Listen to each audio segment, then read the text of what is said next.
오늘 우리 현대사회는 규모를 중요시하는 그런 시대입니다. 그래서 규모의 사회학, 규모의 경제학 이런 말들이 유행하고 있습니다. 큰 것이 좋고 많은 것이 옳다 그런 생각을 해서 사람들은 더 많이 가지려고 하고 더 많이 키우려고 합니다. 왜냐하면 그래야 더 좋은 결과가 있을 것이다 그렇게 생각을 하기 때문입니다. 그러나 여러분 하나님 나라는 다릅니다.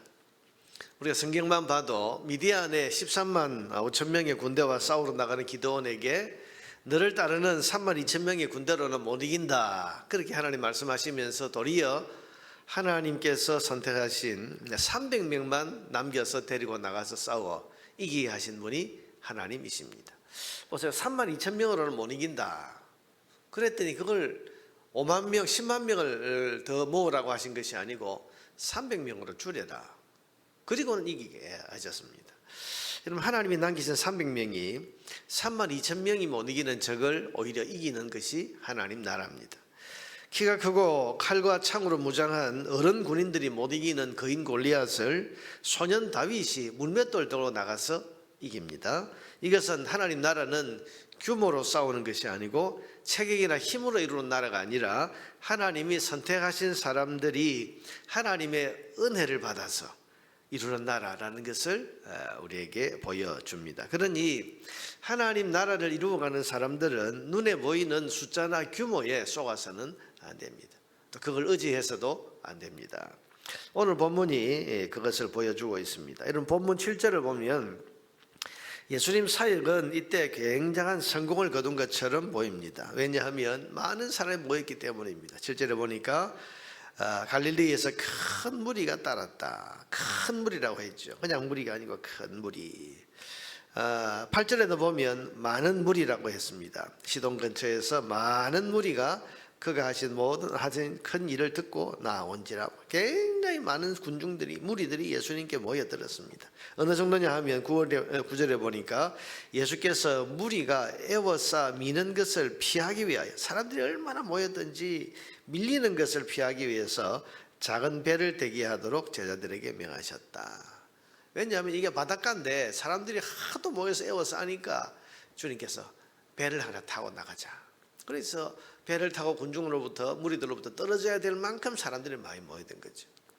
또 10절에 보니까 많은 사람을 고치셨으므로 병으로 고생하는 자들이 예수를 만지고야 하여 몰려왔습니다. 많은 사람들이 그러니까 굉장히 지금 사람들이 소문이 나서 엄청난 무리가 지금 모인 겁니다. 특별히 아픈 사람들은 얼마나 많이 모였는지.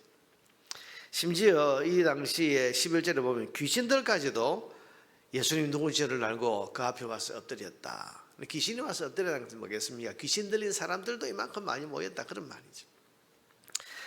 여러분 이 정도 사람들이 많이 모이고 이 정도로 사람들이 열광하고 이 정도로 사람들이 예수님을 만져보려고 그렇게 막 다가오고 애워싸고 이 정도면 굉장한 성공을 거둔 것 같지 않습니까? 이런 사람들을 데리고 하나님 나라를 이제 점점 더 규모 있게 크게 이루어가면 될 것 같은데 그런데 오늘 예수님께서는 이런 큰 무리들을 그대로 두시고 산으로 올라가십니다. 13절에 보니까 또 산에 오르사 조금 전까지 바다에 내려 있었잖아요.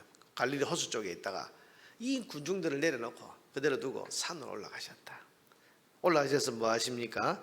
자기가 원하는 자들을 부르시니 나온지라. 거기서 자기가 원하는 자를 부르셨다. 이 자기가 원하는 자라는 말은 예수님이 선택하신 사람들을 부르니까 그 사람들이 모였다. 12명의 제자들이죠. 자 보세요. 그 많이 따르고 열광하는 큰 무리들은 산 아래에 두고 따로 산에 올라가서 12명의 제자를 세우신 것입니다.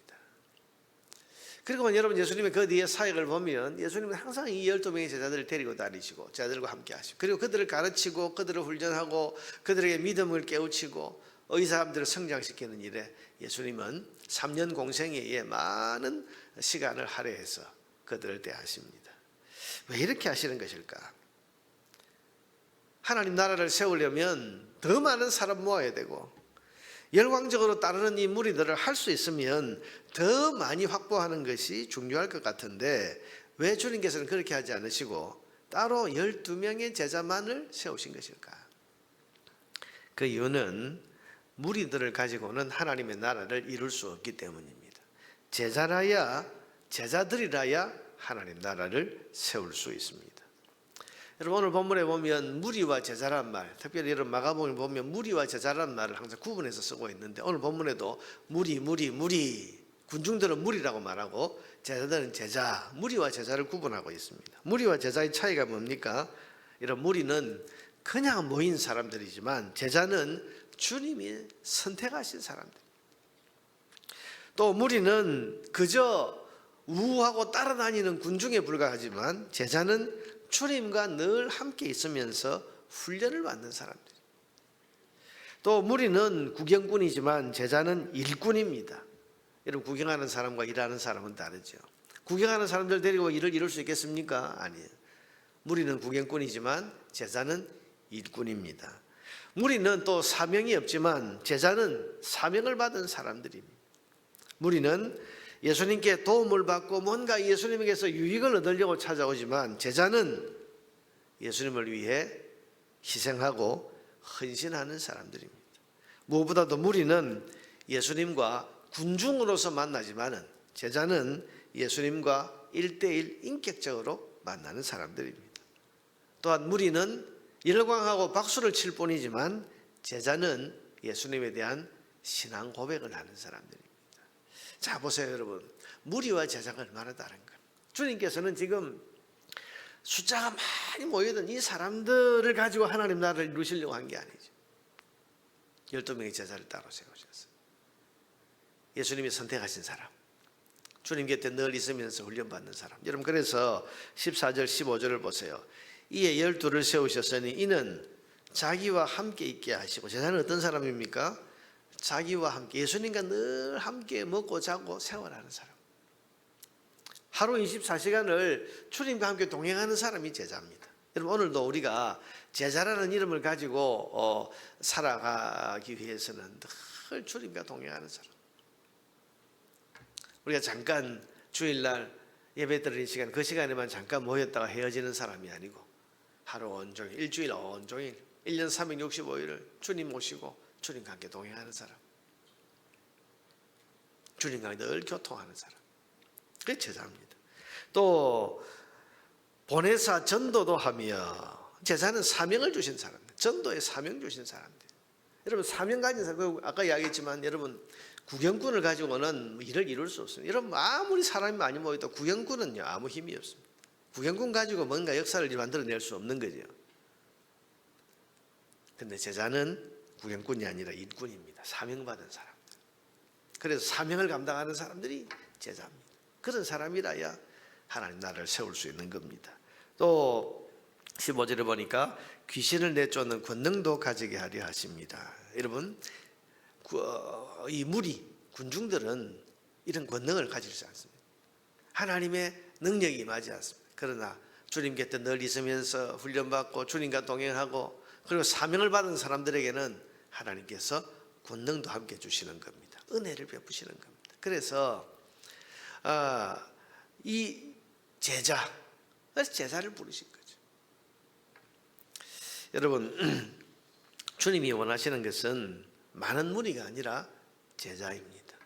오늘 이 시대에도 여러분, 주님께서는 군중이 아니라, 무리가 아니라 제자의 마음을 쏟으시고 제자의 관심을 가지시고 주님의 제자가 많아지. 그래서 마태복음 28장의 마지막 주님께서 성천하시기 전에 주신 말씀이 뭡니까? 가서 제자를 삼으라.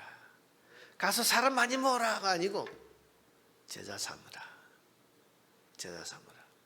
가서 내가 너희에게 분부한 모든 것을 가르쳐서 지키게 하라. 이게 제자란 말이죠. 주님께서 이 사도들에게 가르치신 모든 것을 그대로 배워서 그대로 지키며 사는 사람, 그런 제자를 삼으라. 여러분, 주님이 원하시는 것은 제자입니다. 제자라야 하나님 나라를 함께 이루어갈 수 있기 때문입니다. 여러분, 우리는 어떨까요? 여러분은 지금 예수님 곁에 모여든 무리 중에 위치하고 있습니까? 아니면 주님이 선택해서 부르신 하나님 나라를 위한 제자들 중에 여러분이 서 있으십니까? 무리입니까? 제자입니까? 미국의 어떤 신학자는 이 물이란 말을 요즘 말로 바꾸어서 팬, 여러분 그 어떤 스타가 있으면 팬들이 있잖아요. 그래서 팬입니까 제자입니까 그런 제목의 책을 썼는데, 팬들은 그냥 좋아하고 또 열광하고 박수치고 하지만 여러분 함께 일을 이루어갈 수는 없는 거예요. 제자라야 됩니다. 여러분 우리는 무리가 아니라 제자가 되어야 됩니다. 그래야 하나님 나라 사람이고 하나님 나라에 쓰임 받을 수 있습니다. 제자가 어떤 사람이라고요? 주님이 선택해서 부른 사람, 택해서 지명해서 부르신 사람이 제자입니다. 주님 곁을 맴도는 사람이 아니라 주님과 늘 함께하는 삶을 살면서 주님께 배우는 사람, 훈련받는 사람이 제자입니다. 또한 하나님 나라의 구경꾼이 아니라 헌신하고 땀 흘리는 일꾼입니다. 예수님께 도움받고 이익을 얻으려고 찾아오는 것이 아니라 사명을 받아서 주를 위해 헌신하고 주를 위해 희생하는 삶을 사는 것이 제자입니다. 그래서 군중들은, 무리는 주님께 뭘 받을까를 생각하지만 제자는 주를 위해 어떻게 살아볼까, 어떻게 주님께 드릴까, 그것을 생각하는 사람이 제자이죠. 무엇보다도 예수님과 1대1로 인격적인 만남을 가지고 예수님에 대한 신앙 고백을 확실히 할 수 있는 사람이 주님의 제자입니다. 여러분 우리가 매일 이렇게 예배 시간에 새벽에도 예배를 드리고 그다음 개인 기도를 하지 않습니까? 주님과 개인적으로 인격적으로 만나는 시간은 어쩌면 개인 기도 시간이 더 친밀할 수 있습니다. 우리 예배 중에도 주님을 개인적으로 만날 수 있습니다.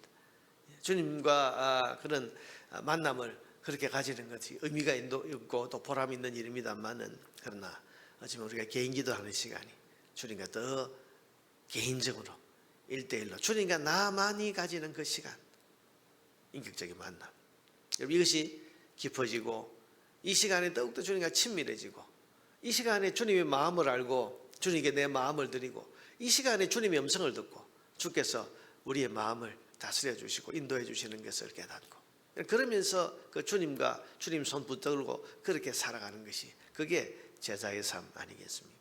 하루를 살면서 내 뜻대로 살지 않고 주님이 내게 맡기신 사명을 따라 살고 주님이 원하시는 그 뜻이 무엇인지를 배웠으니 그 주님의 뜻을 따라서 살고, 그렇게 살려고 애쓰는 사람이 주님의 제자라고 할 수 있습니다. 사랑하는 여러분, 무리나 군중이 아니라 주님의 제자된 삶을 사는 저와 여러분 되기를 바랍니다. 우리 주님께서 그것을 원하십니다. 그래서 우리 한 번밖에 없는 인생, 주님을 따라다니는 인생으로서 보람 있게 가치 있게 살고 영원한 하나님 나라를 세워가시는 주님 사역에 동참하는 의미 있는 생을 살아가는 저와 여러분 되기를 주의 이름으로 축원합니다.